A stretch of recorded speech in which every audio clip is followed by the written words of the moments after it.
feast your eyes on this badass classic. This is straight from Bakersfield, California, right out of the Harold's Honor collection. This one's an absolute diamond. Harold bought this brand spanking new in 1983 and sent it to Motor Trike and did the full Monty conversion. I was on their website the other day because we got two of these trikes. We had the VTX 1800 and this one, and price went out. The trike conversion is $9,805 for the base conversion. And then you add on the custom wheels, the bumper, and all the other options he's got on here, including the two-tone paint job, and you've got a $15,000 conversion. This was done on a brand new bike. It's always been stored indoors. It was in his Prevost garage. He had if you know what a Prevost bus is, they start at like $3 million now. He had a Prevost bus in a custom building right next to his house, literally from here to that door right there away. And this was in that room, 9,075 miles. And when I walked in and looked at it, I was like, holy shit, you just don't see these like this on the East Coast in this kind of condition. They came from the factory with the Mitsubishi stereo, and I don't want to get a copyright claim, but this thing, the stereo cranks, everything works as it's supposed to, and it's got 9,075 miles. The paint still shines like new. The original upholstery is like new. Guys, make no mistake. I just took this out for a rip. I was doing 60 miles an hour in second gear. I'm going, what am I gonna do with the next 3 gears? This is a Yamaha VMAX motor. If you're familiar with the Yamaha VMAX Power Cruiser, you'll know that this monster, it has a load of torque and horsepower.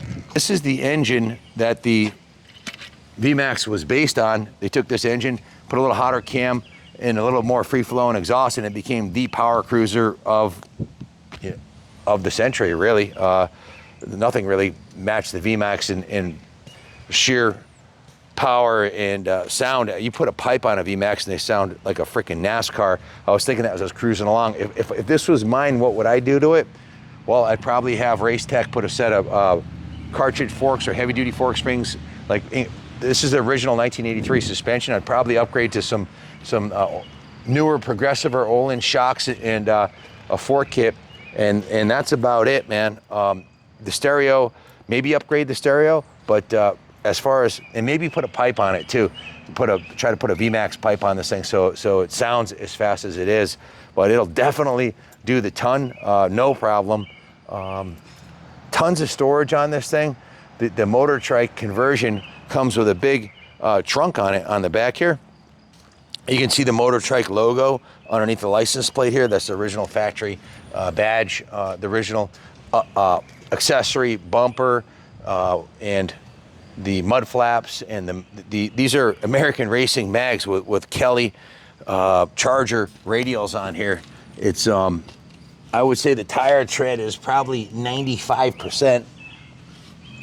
These are Kelly 235/60 R15s. It's a massive tire. So Dunlop raised white letter tires. These are the tires that were on it back when he was running this thing. I have to check the date codes, but I think they're from 1987.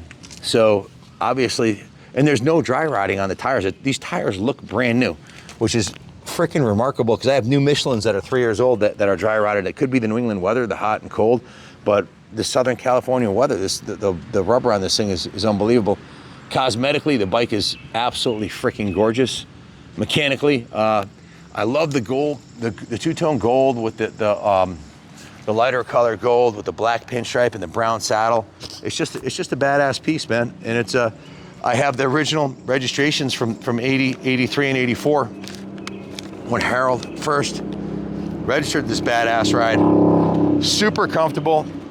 If you're riding with your wife, she's gonna feel like she's on a chariot, because it's just stable and comfortable. And if you're getting up, the reason, like Harold, if you follow our channel, you know Harold had pan heads, knuckle heads, flat heads. He had bikes from the 20s, highly collectible Harleys, and a lot of really cool Jap bikes. It's CBX, his son, Mark, and him had CBX Hondas, some really significant, cool classic Japanese bikes like this one here. And he had he bought a VTX 1800 trike 20 years after he bought this one.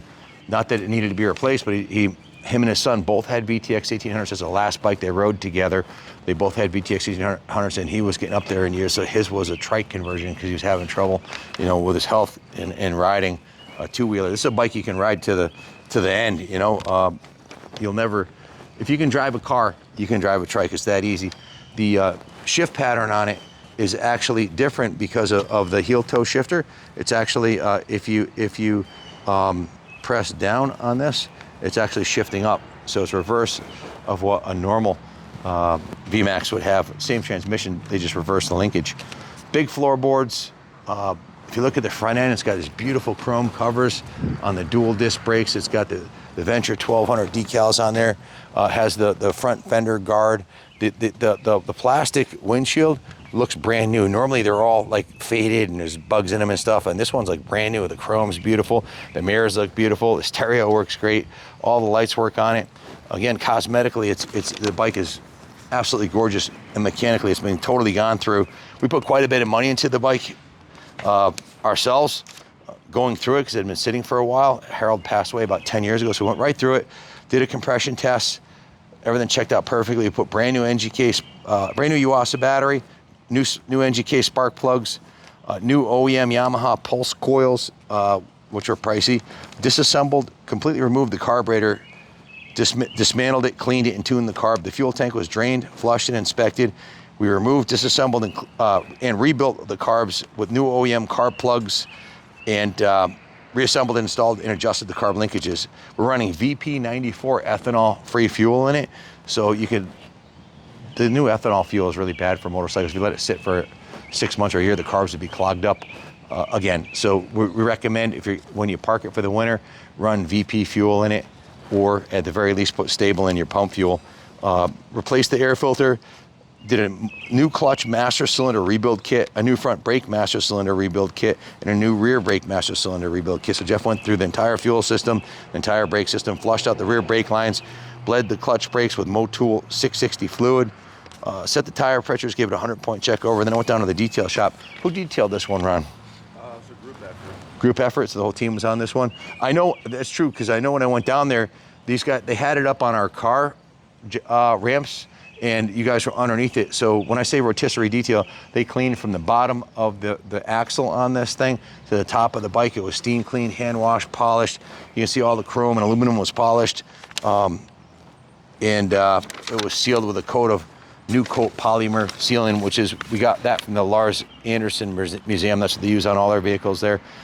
I wanted to show you the trunk on this thing and the storage that it has, and then I'll do a quick riding demo.